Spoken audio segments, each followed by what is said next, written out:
fired from my job, but received a year's worth of pay and got my boss fired. This happened in the early 2010s, before the advancement of technology in video editing and content creation. I was hired as a content creator for a university that wanted to leverage YouTube to kickstart their branding campaign. The pay was low, roughly $2,200 USD, and in those days, there were not that many video content creators around, and the process usually took a long time from start to finish. I was hired, and on my second day, my manager presented my KPI of 85 3 to 10-minute videos in 52 weeks, which was impossible for a one-man team in those days. This meant I had to do the scripting, producing, casting talents, shooting videos, composing music. They were too cheap to pay for a royalty-free music subscription, and editing, all of which I had to use my own equipment and software because their cameras and computers were so old. They simply could not handle the strain of even doing things in 720 type, much less in 1080. I tried to let my manager know, but she just smiled encouragingly, telling me to give it a try, assuring me if the videos were good, the quantity would not be what she focused on. Hearing this, I agreed to give it a try. My manager treated me well in the first month. However, one day when she found out I was a smoker, her attitude changed overnight. A colleague had actually done a facepalm when I told her about it, and she let me know that the manager hated smokers and often advocated to get them fired. She started nitpicking me on everything, from smelling like cigarette smoke after my breaks, coming in 5 to 10 minutes late despite doing more than 4 hours of overtime daily, not being contactable during break times. The list goes on, but I soldiered on because I just wanted to do the work and do it well. 5 months in, I was called into the director's office where I saw my manager putting on her best displeased but gleeful face, and I felt my stomach drop. The director told me that she was disappointed because she had heard that I was falling behind on my work, and it was already halfway through the year, and I had only completed 30 out of my 85 videos. I tried to explain that I had been working my butt off on these videos.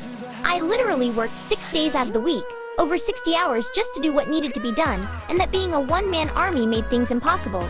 And also the fact that the videos I had put up grossed the highest views ever on their YouTube page. I also recounted how my manager said that she was looking for quality videos over quantity.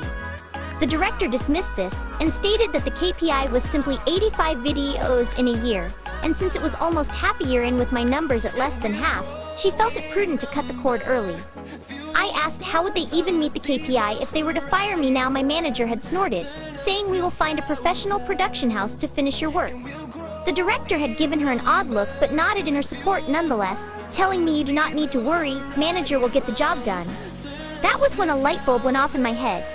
Seeing as I was the content professional in the office, one of my jobs was to keep a database of production houses to use in the event we needed to do a shoot that required more resources, and I was sure that they would be using the production houses in my database, as my manager had no contacts in the production industry. So, I changed the contact numbers and messed up all the emails on all of the entries except one. The one, I had a friend working as a junior director, not an assistant director, but a director assigned to smaller video projects.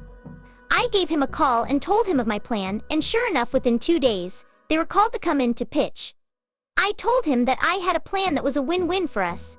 It would instantly help him and put him on the fast track to a director position by bringing in that much business to his production house, and it would also benefit me financially. I would teach him exactly how to pitch to win over the boss and the director, and in turn, his company would pay me a standard finder's fee of $15. He agreed instantly and immediately put me on the line with his general manager, who upon realizing this was to be 6 months of work for a high 6-digit payout, instantly agreed and drew up a contract. As it turns out, after I gave them a metaphorical step-by-step playbook, they were the perfect fit, somehow understanding the needs and style of the university as well as the sort of themes the university wanted to feature. The director and my former boss were amazed that my friend's production house was so familiar with their content that they signed them up on the spot. Now, even back then, using a production house back then was not cheap.